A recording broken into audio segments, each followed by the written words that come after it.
গীতার মধ্যে লেখা আছে যে একজন ভুল এবং খারাপ ব্যক্তিকে হত্যা করা পাপ নয়। কিছু কাজ এমন আছে যা ভুল হওয়া সত্ত্বেও ভুল নয়। ক্লায়েন্টের কাছ থেকে এমন কথা শুনে তার আইনজীবী চিন্তায় পড়ে যায়, কারণ একদিকে অভিযুক্ত অপরাধী গীতার কথা বলছে, অন্যদিকে একই ব্যক্তি 40 বছর বয়সে 40 জনকে নির্মমভাবে হত্যা করেছে। একজন নির্দয়বান পাথর দিলওয়ালা মানুষও রক্ত আর লাশ দেখে ভয় পায়, ঘাবড়ে যায়। কিন্তু এই ব্যক্তি যে ঘরে তার শিকারকে হত্যা করতেন সেই ঘরে আবার খাবার রান্না করে খেতেন। তিনি এমন একজন ব্যক্তি, যখন তাকে গ্রেফতার করা হয়েছিল তখন তার মুখে কোনো আক্ষেপ ছিল না, কোনো অপরাধ ভূত ছিল না। তিনি একজন সন্ন্যাসীর মতো শান্ত ছিলেন, কিন্তু তিনি যা করেছেন তা একজন মনস্টার, নরকাদক পিচাসকেও হার মানাবে। এই কাহিনী শুরু 20 অক্টোবর 2006, যখন তিহার জেলে একজন অজানা ব্যক্তির ফোন কল আসে এবং কলের অপর পাশের ব্যক্তিটি বলছিল যে তিহার জেলে 3 নম্বর গেটে একটি জুড়িতে একটি মৃতদেহ রাখা আছে। এই কথা শোনার পর সবাই হতবাক হয়ে যায়, কারণ তিহার জেল দিল্লির সবচেয়ে পরিচিত জেল।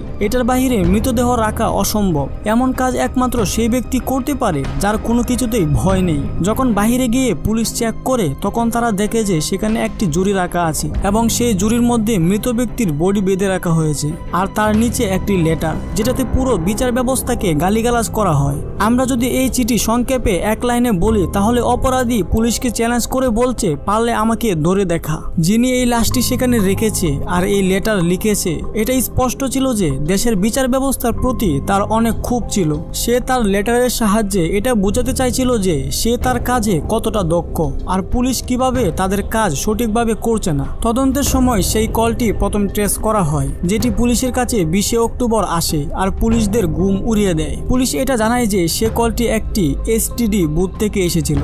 বুথের বাহিরে যিনি দেখাশোনা করেন তাকে এই বিষয়ে জিজ্ঞাসা করা হলে তিনি বলেন এখানে শুধুমাত্র একজন ব্যক্তি এসেছিল এবং তার সাহায্যে অপরাধীর স্কেচ তৈরি করা হয় অপরাধীর লেটার থেকে, এবং তার কথা বলার ধরনের মাধ্যমে এটা বোঝা যায় যে সে একজন বিহারি। পুলিশের তদন্ত এভাবে এগোচ্ছিল। তারপর আবার 25 এপ্রিল 2007 আরো একবার ফোন কল আসে পুলিশের কাছে। একই কণ্ঠ, একই ধরনের কথা। তিহার জেলে 3 নম্বর গেটের বাহিরে আরো একবার একই স্থানে একটি মৃতদেহ রেখে গিয়েছে। লাশটি এত শক্তভাবে বাঁধা ছিল যে সেখানে উপস্থিত কোনো পুলিশ তা খুলতে পারছিল না। এ সময় ভিড়ের মধ্যে থেকে এক ব্যক্তি বলল সে এটি খুলতে পারবে এবং তার হাতে থাকা চাকু দিয়ে সে রশি কেটে লাশটি খুলে। তিহার জেলের বাইরে শুধু বডি পাওয়া গেছে, বাকি সব অঙ্গ হাজির করার জন্য আদালতে এই মামলা তদন্তের জন্য পুলিশের একটি স্পেশাল ইউনিট গঠন করা হয়েছিল, কারণ জাস্টিস সিস্টেম বুঝতে পারছিলেন যে এটা সাধারণ কোনো খুনি নয়, সে একজন সাইকোপ্যাথিক সিরিয়াল কিলার যার কিনা তার কাজের প্রতি অনেক গর্ব ছিল।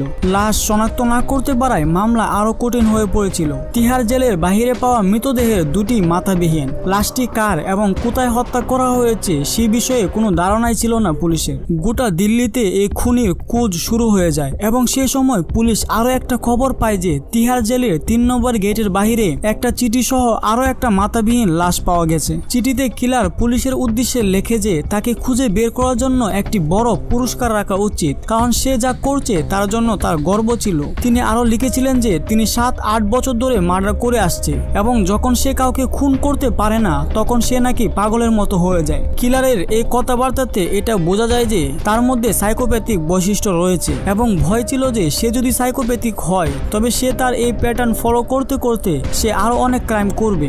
এবার আসা যাক তদন্ত নিয়ে। পুলিশের মধ্যে এই মামলার উত্তেজনা বেড়ে যাচ্ছিল। তখন তাদের মনে পড়ে যে 1998 সালে একই রকম একটি সিমিলার কেস হয়েছিল। তখন বিহার জেলের বাহিরে একটি মস্তকবিহীন মৃতদেহ পাওয়া গিয়েছিল এবং শরীরের অন্য অন্য অংশগুলি বিভিন্ন জায়গায় ছড়িয়ে ছিটিয়ে পড়েছিল। সেই মামলায় একজন সন্দেহভাজককে গ্রেফতার করা হয়েছিল, কিন্তু সেই মামলাটি মাত্র 3 বছর চলেছিল, কারণ পুলিশের হাতে কোনো প্রমাণ ছিল না, তাই সেই মামলাটি বন্ধ করতে হয়েছিল।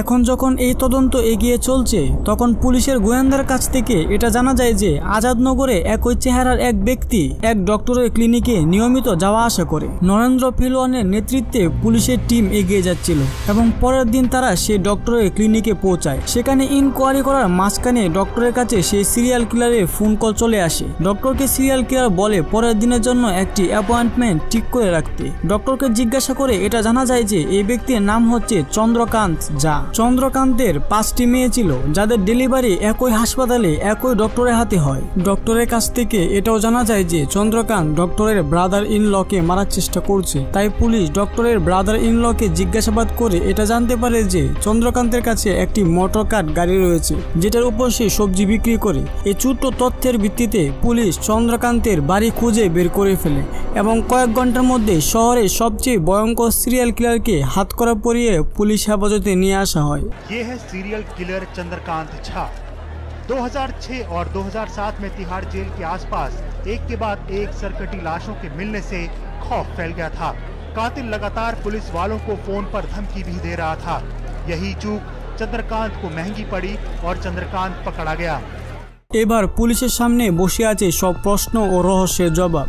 পুলিশ তাকে ধরার পরেও তার মুখে কোনো ভয় বা অনুশোচনার ছাপ ছিল না। পুলিশ তাকে হুমকি বা মারধর কিছু করার আগেই চন্দ্রকান্ত সবকিছু বলতে প্রস্তুত ছিল। তিনি তার নাম দিয়ে শুরু করেছিলেন চন্দ্রকান্ত ঝা। তিনি তার 5 মেয়েকে নিয়ে দিল্লিতে থাকতেন। ইন্ডিয়ান ইনস্টিটিউট অফ পাবলিক অ্যাডমিনিস্ট্রেশনের তথ্য অনুসারে 4.42 মিলিয়ন মানুষ বিহার থেকে বিভিন্ন শহরে পাড়ি জমায়। মুম্বাই এবং দিল্লির মতো শহরে এই সমস্ত অভিবাসীরা তাদের যোগ্যতা অনুযায়ী চাকরি খুঁজে এবং ছোট্ট একটি পরিবেশে একসাথে 60-8 জন লোক বসবাস করে, কারণ তারা সবাই বিভিন্ন রাজ্য থেকে এসেছে।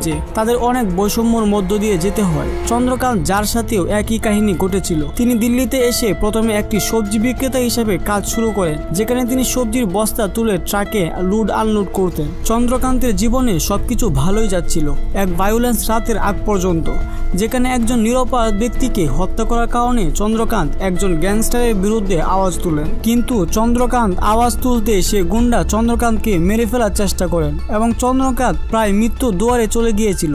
তিনি নিজেকে কোনোভাবে সামলিয়ে সেখানকার কাছের এক হাসপাতালে ভর্তি হন। তিনি এটা বুঝতে পেরেছিলেন যে ক্ষমতা থাকাটাই সবচেয়ে গুরুত্বপূর্ণ বিষয়। তিনি যদি ক্ষমতাসীন না হন তাহলে তারও সেই অভিবাসীর মতো মৃত্যু হবে। সুস্থ হওয়ার পর চন্দ্রকান্ত মার্শাল আর্ট শিখেন।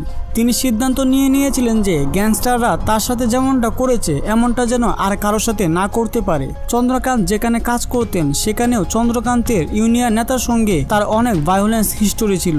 সেখানকার ইউনিয়ন নেতারা শ্রমিকদের কাছ থেকে একটা নির্দিষ্ট পরিমাণ টাকা নিতেন, যেটাকে চাঁদাবাজি বলা যায় আর কি। কিন্তু চন্দ্রকান্ত তার কষ্ট অর্জিত টাকা অন্য কাউকে দিতে রাজি ছিলেন না। একদিন চন্দ্রকান্ত ইউনিয়ন নেতাকে টাকা দিতে অস্বীকার করে, যার কারণে তারা দুজনের মধ্যে হাতাহাতি লেগে যায়। সেই হাতাহাতির মধ্যে ইউনিয়ন নেতার কিছুটা হাত কেটে যায় এবং চন্দ্রকান্তকে গ্রেফতার করা হয়। চন্দ্রকান্তের স্ত্রীকেও এই মামলায় গ্রেফতার করা হয়, যার এই ঘটনার সাথে কোনো লেনাদেনা ছিল না। এবং জেলে চন্দ্রকান্তের সাথে খুব খারাপ ব্যবহার করা হয়, কখনো তাকে উলঙ্গ করে, কখনো বা তাকে কম খাবার দিয়ে। জেল থেকে বের হওয়ার পর পণ্ডিত, যে কিনা ইউনিয়ন লিডার ছিল, চন্দ্রকান্ত তাকে প্রথম স্বীকার করে এবং 1998 সালে বিহার জেলের বাহিরে যে মৃতদেহটি পাওয়া গিয়েছিল সেটি ছিল সেই ইউনিয়ন লিডারের। এভাবে তার খুন করা যাত্রা শুরু হয়। 2003 সালে চন্দ্রকান্ত শেখর এবং উমেশ নামে আরও দুজনকে হত্যা করেন এবং তারপর 2006 এবং 2007 সালে একই প্যাটার্ন ফলো করে খুন করেন।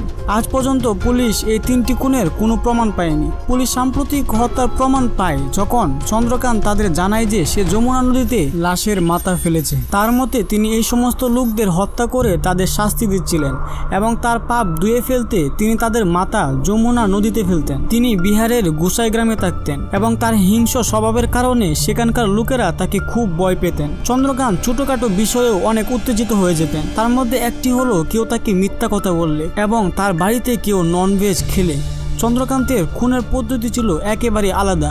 তিনি যাদের হত্যা করতেন তাদের সাথে আগে বন্ধুত্ব করতেন, কারণ তাদের বেশিরভাগই হয় তার গ্রামের বা পার্শ্ববর্তী গ্রামের। তিনি তাদের সাহায্যের জন্য তার হাত বাড়িয়ে দিতেন, তাদেরকে তার বাড়িতে থাকতে দিতেন, তাদের ছোট বড় কাজ দিতেন এবং নিজের পরিচয় তৈরি করতেন। কিন্তু এই তথাকথিত বন্ধুরা খুন হওয়া থেকে মাত্র 1 কদম দূরে ছিলেন। চন্দ্রকান্তের গ্রামের বিধু যাদব একই ফাঁদে আটকা পড়ে গিয়েছিল। যখন বিধু যাদবকে চন্দ্রকান্তের বাড়িতে নিয়ে আসা হয় হত্যাকাণ্ডের জন্য, তিনি দেখলেন যে সেখানে আরো 2 জন লোক যাদের অসহায়ভাবে বেঁধে রাখা হয়েছে।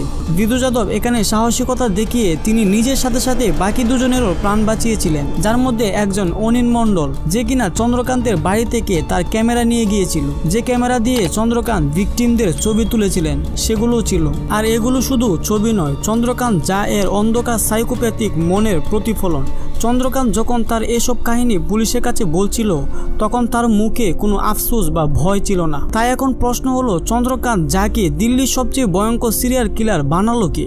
এটা বোঝার জন্য আমাদের তার লালন পালন বা তার ছোটবেলায় ফিরে যেতে হবে। চন্দ্রকান্ত এমনটা বলেন যে তার মা তার প্রতি অনেক ইগনোরেন্ট ছিলেন, তার কথা সে কখনোই মূল্যায়ন করতেন না। দিল্লিতে আসার পর চন্দ্রকান্তের সাথে এমন ঘটনা ঘটে যা একজন হিংস্র ব্যক্তিকে কসাইতে পরিণত করে। সুতরাং যখন আমরা মেন্টাল হেলথের কথা বলি তখন আমরা সাধারণত celebrity, upper middle class, rich ব্যক্তিদের কথা বলি এবং আমরা লেবার ক্লাস যেখানে চন্দ্রকান্তের মতো অনেক লোক রয়েছে সেগুলো নিয়ে কথা বলি না। এমনটা নয় যে কারো মেন্টাল হেলথকে অন্য কারো মেন্টাল হেলথের চেয়ে অগ্রাধিকার দেওয়া দরকার, তবে অভিবাসীদের মেন্টাল হেলথ সম্পর্কে চিন্তা করা খুবই গুরুত্বপূর্ণ, কারণ তাদের রাফ জীবনযাপনের কারণে এই অভিবাসীরা অনেক মানসিক সমস্যার মধ্য দিয়ে যায়। আর চন্দ্রকান্ত জেলে জীবন কাটাচ্ছে, কিন্তু আজও গোসাই গ্রামের মানুষ এবং চন্দ্রকান্তের ফাঁদ থেকে রক্ষা পাওয়া মানুষগুলো এখনো একই ভয় নিয়ে বেঁচে আছে। যদি কোনোদিন চন্দ্রকান্ত জেল থেকে বের হয়ে যায় এবং তাদের সবার প্রতিশোধ নেয় তাহলে কি হবে? তো আজকের ভিডিও এই পর্যন্তই।